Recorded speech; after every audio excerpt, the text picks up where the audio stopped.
This video is brought to you by Infinix Hot 10 Play.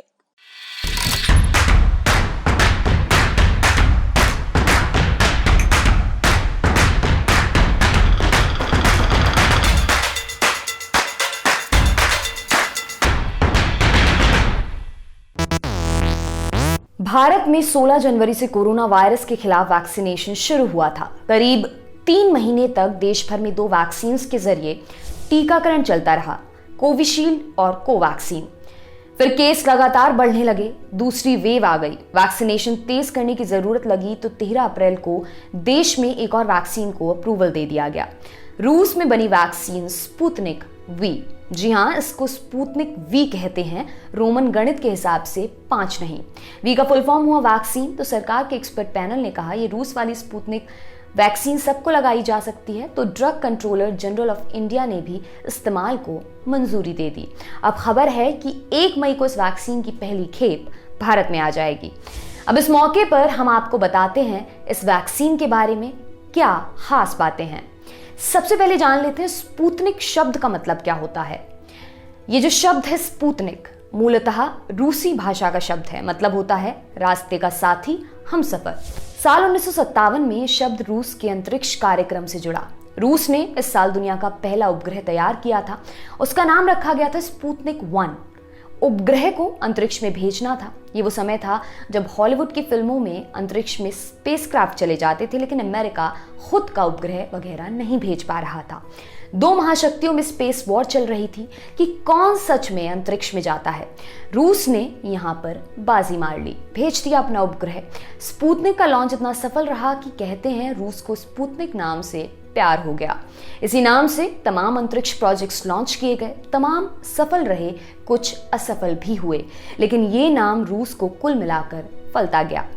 उपग्रह से उतरे vaccine की दुनिया में अब जब एक भूतो न भविष्यति टाइप की महामारी यानी कोरोना का टीका बनाने की बात आई, तो रूस ने कहा कि चलो जो नाम आसमान में जम रहा है उसको जमीन पर भी चलाया जाए।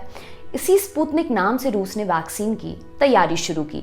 स्वास्थ्य मंत्रालय के अलावा रूस का रक्षा मंत्रालय और गामलेया रिसर्च इंस्टीट्यूट भी साथ में जुड़ गए।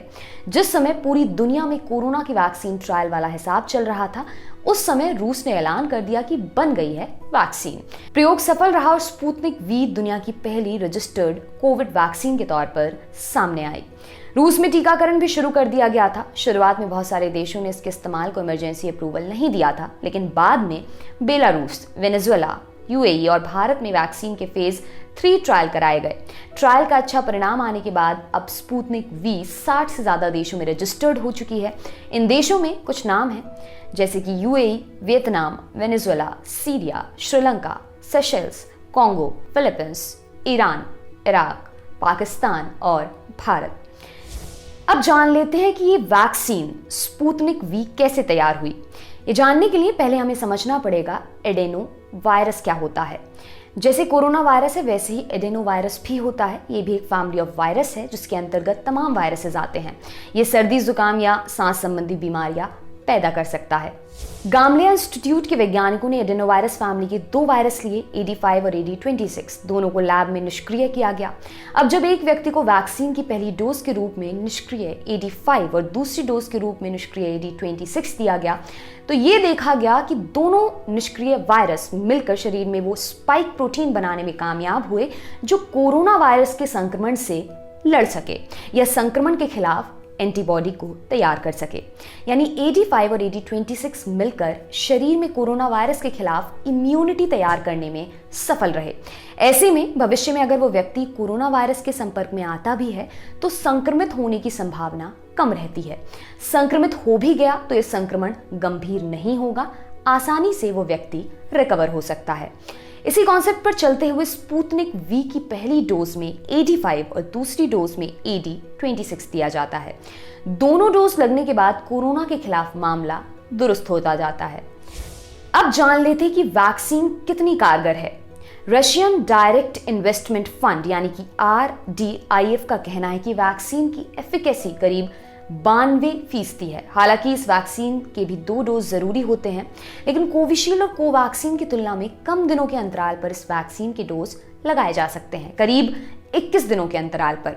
रही बात वैक्सीन के स्टोरेज की, तो पाउडर फॉर्म में इसे 2 से 8 डिग्री सेल्सियस के बीच रखा जा सकता है, लेकिन लिक्विड फॉर्म में इसे स्टोर करने के लिए -18 डिग्री तापमान चाहिए होगा। अब इस वैक्सीन के साथ भी साइड इफेक्ट का उछल्ला जुड़ा हुआ है। खबरें बताती हैं कि रूस में इस वैक्सीन लेने के बाद 4 लोगों की मौत हो गई थी और ब्राजील ने कह दिया कि ये वैक्सीन हम अपने यहाँ नहीं लगवाएंगे क्योंकि हमारे यहाँ क्लिनिकल ट्रायल नहीं हुआ है।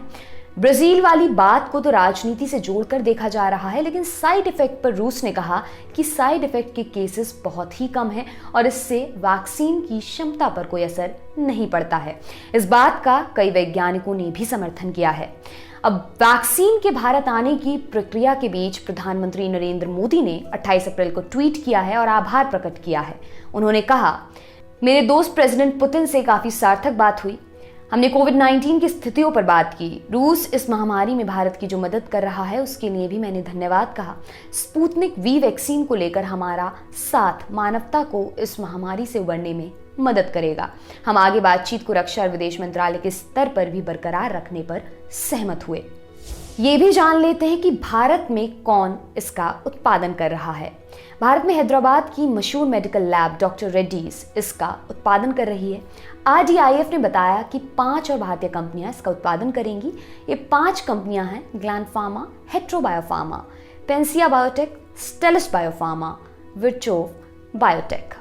अब बात स्पुतनिक के दाम की। डॉक्टर रेड्डीज के मैनेजिंग डायरेक्टर GV प्रसाद ने इस बारे में कहा था कि स्पुतनिक के दाम के बारे में अभी बात जारी है। मई में वैक्सीन भारत पहुंचेगी, फिर मार्केट में उतारने से पहले इसके दाम को लेकर स्थिति स्पष्ट की जाएगी। फिलहाल वैक्सीन के एक डोज की कीमत अंतर्राष्ट्रीय बाजार में $10 यानी करीब ₹750 बताई जा रही है। भारत में प्रोडक्शन और रखरखाव का हिसाब जोड़ दें तो दाम में कुछ बदलाव हो सकता है, लेकिन यहाँ पर एक कैच है। अगर वैक्सीन का जल्द से जल्द भारत में बड़े स्तर पर उत्पादन शुरू हो जाता है तो ये दाम कम भी हो सकते हैं। फिलहाल मई के पहले हफ्ते में भारत में 5 करोड़ से अधिक डोज आने की उम्मीद है। आपके लिए स्पुतनिक वी के बारे में तमाम जानकारी जुटाई है हमारे साथी अभिषेक ने। मेरा नाम है दिव्यांशी। देखते रहिए दी लल्लन टॉप। शुक्रिया।